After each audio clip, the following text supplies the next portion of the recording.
بسم اللہ الرحمن الرحیم۔ حضرت ابو ہریرہ رضی اللہ تعالی عنہ سے مروی ہے کہ حضور نبی اکرم صلی اللہ علیہ وآلہ وسلم نے فرمایا، اللہ تعالیٰ کی بارگاہ میں دعا سے زیادہ کوئی چیز محترم و مکرم نہیں۔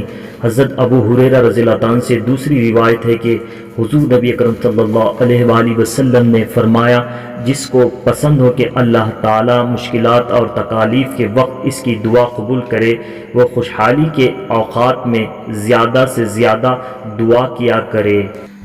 حضرت انس بن مالک رضی اللہ تعالیٰ عنہ سے روایت ہے کہ نبی اکرم صلی اللہ علیہ وآلہ وسلم نے فرمایا، دعا عبادت کا مغز ہے، یعنی خلاصہ اور نچوڑ ہے۔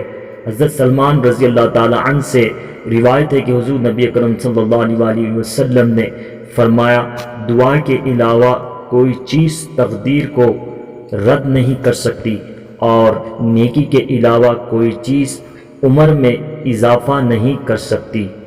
سبحان اللہ۔